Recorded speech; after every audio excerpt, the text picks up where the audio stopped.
What's going on, guys? BossUp6 here, back to another video, and today I'm here to do my AEW Dynamite Fyter Fest Week 2, the final Dynamite of Fyter Fest, and then next week it's going to be Fight for the Fallen.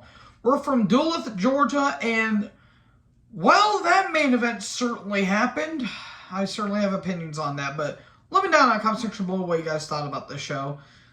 This show had some good, but my god, that main event was a fucking mess. But anyways, the crowd was very hot, I will say that. So we start off with Darby Allin versus Brody King. They're having this feud that's been going on for a couple weeks, and well, it was David versus Goliath, and Darby's going to kill himself doing one of these spots because, good lord, oh god, just Darby getting thrown around like a sack of potatoes. He gets thrown into the barricade, looked brutal.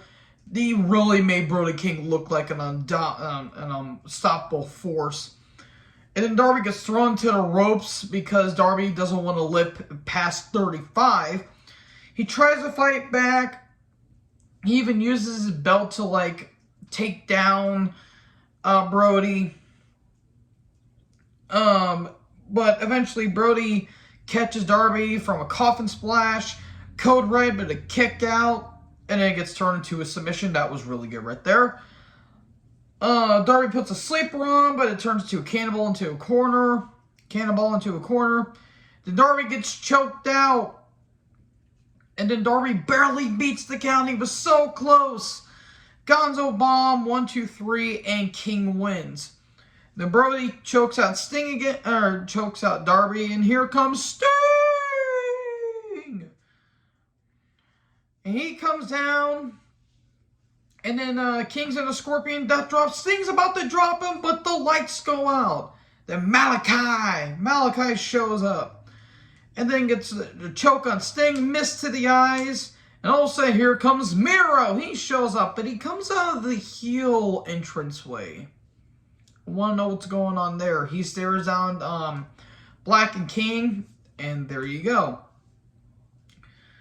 I'm kind of interested to see what they're going to do with Miro and Black. If they have a best of 5 series, sign me up for that. Brody versus Miro, that'll be a hell of a hoss fight. Then Cole Carter is backstage, aka Troy Donovan, who was 2 times who got released due to a wellness policy by WWE. Him and Siobhan are backstage. That was certainly a promo he cut. That was not a good promo. He's talking about he's going to be facing Starks for the FTW title. And Starks and Hop shows up, and they're like, no way, Jose. I'm going to prove that I am the FTW championship. I forgot the FTW title was actually a thing. Then we get the Best Friends versus Will Utah and John Moxley with Orange Cassidy and William Regal on commentary. Well, this actually wasn't bad. I'm not a huge fan of Chuck Taylor. I do like Yuta's vastly improved. I love Mox, and I do like Trent. Well, Cassidy talked. That was a thing.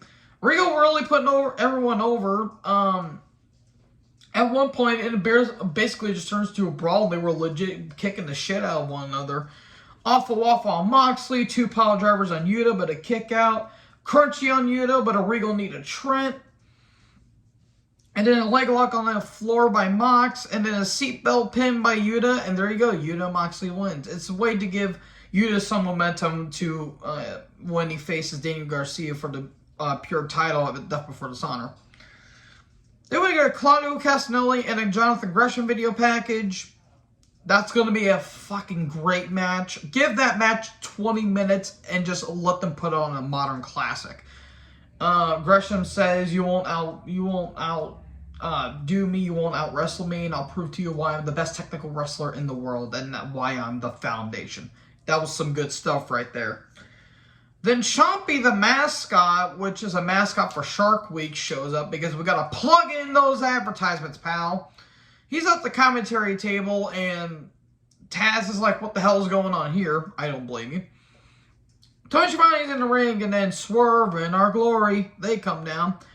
They're going to celebrate, and Swerve's talking about his album that he did or something like that, and Lee was like, wait. Better make that deluxe now, come on. And Lee talks, and he's like, well, we just go celebrate, and he thanks everyone that's been there with him. And then all of a sudden, Sterling and Niche show up, and he's like, the whole petition against Swerve Strickland is nearly complete, almost all the roster filled up. I just need a couple more, and how about you, Kevin Gates? He's a rapper, I think. There was a couple rappers on this show that I know nothing about, because to quote the West Texas Rednecks, I hate rap because rap is crap.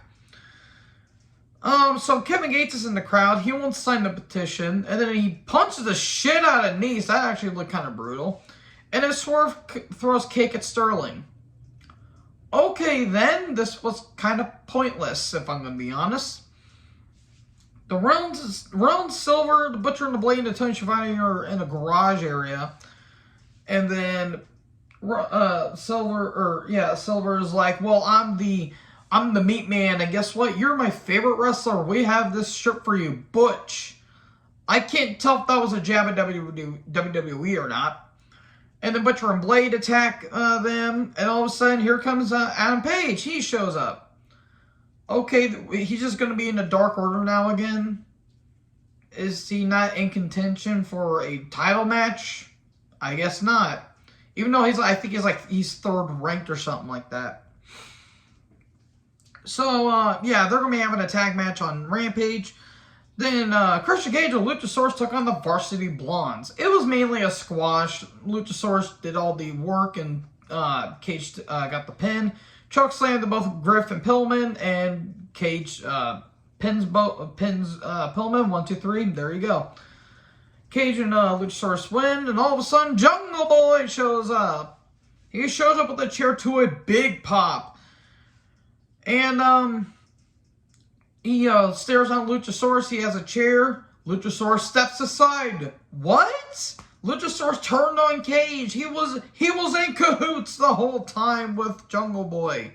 And then Cage runs off and Jungle Boy chases him. Okay, the reason why Jungle Boy was taken out because he had like a shoulder injury or something like that. But I'm glad that he's okay because he is rocking that leather jacket. So the Gun Club are backstage. They're having a rap battle next week on Rampage. Or what? I think it's at Fyter Fest. Or not Fyter Fest, Fight for the Fallen. Cool, because that's what we need. By the way, the Lexi, the interviewee, I might need to ask what her occupations are. She's hot, that's all I'm saying.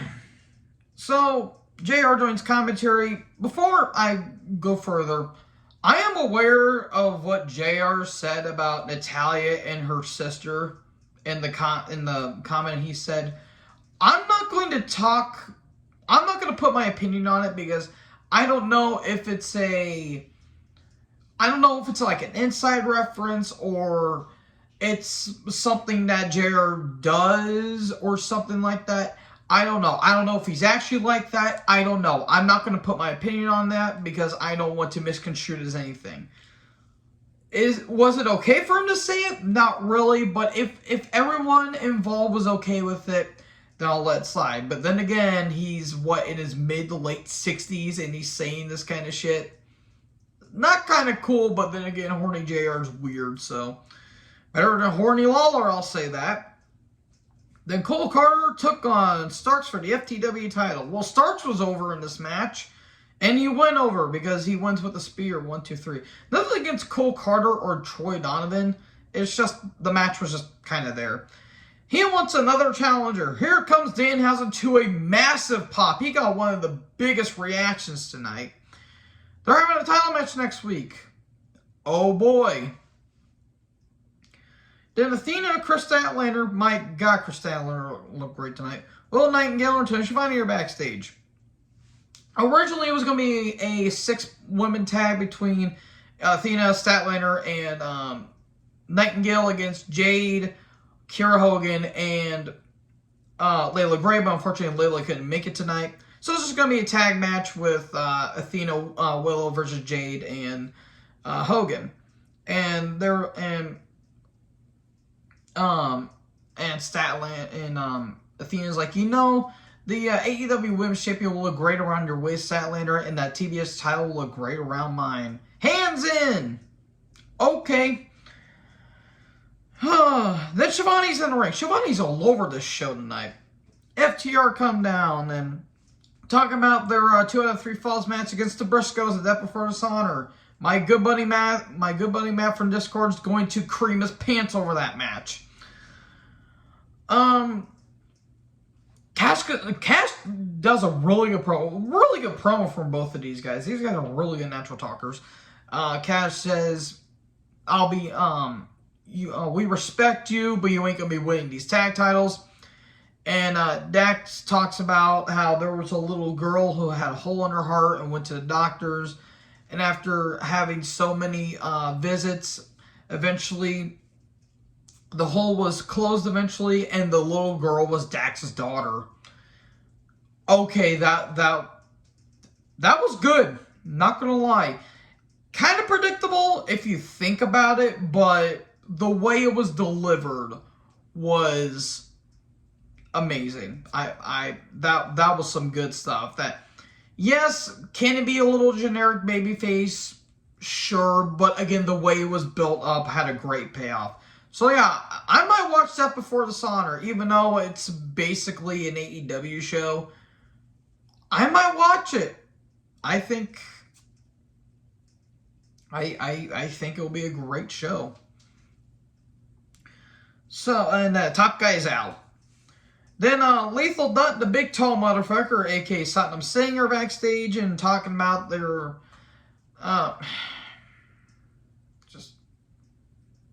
yeah. I don't get this. I really don't get this. It's about Lethal taking on Joe for the TV title and all that stuff. And then Daniel shows up.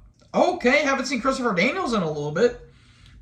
And he says, well, since you're so big and bad, how about you take on me at either said Rampage or Fight for the Fallen. It kind of blended together.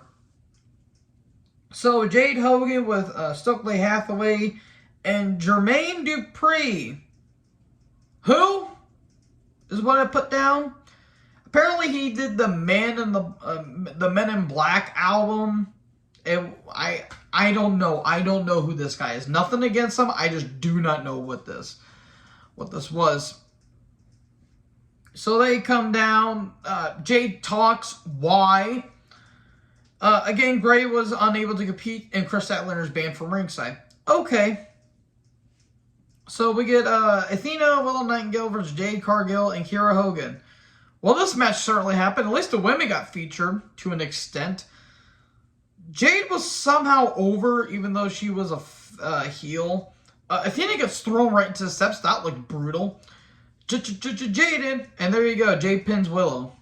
Cool. Moving on. The match itself, I don't think was terrible, but then again, Jade shouldn't be in a ring for more than 3 minutes. So, Thunderstorm are backstage, a.k.a. Thunder Rosa and Tony Storm, and Tony Schiavone's backstage. And Thunder Rosa is having a championship match next week. And Jamie Hayter, my God, Jamie Hayter, and Britt Baker show up. And they're like, hope you win your match next week. Oh, wait, guess what? You won't. Okay, they're going to be having Britt and Jamie, they're having a tag match on Dynamite, or on Rampage. So we get a Rampage, Death Before Dishonor, and Fight for the Fallen card now.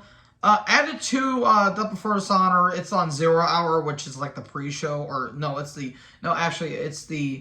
show before Death Before Dishonor. It's Allison Kay versus Willow Nightingale. So the former Sienna in TNA for you TNA fans. So that's cool. Oh, God damn it. Okay, main event time. Chris Jericho versus Eddie Kingston in a barbed wire everywhere death match. Jericho appreciates societies in a sharp cage, and Ruby controls the cage and has the key. Okay. I know some people like this match. I gave this match a chance. Because who knows? maybe it could have shocked me, which it would have taken a lot. This was fucking, oh my god, this was a shit show. This was a clustered mess. At first, it wasn't bad. Like, okay, they used the barbed wire, which I'm just going to say right now. If a 10-year-old me would have watched this match, I would have loved it. Now that I'm kind of grown up and matured, to a lesser extent, I have grown to not like the hardcore stuff as much. If you have a compelling story and good chemistry and good psychology, then it can work.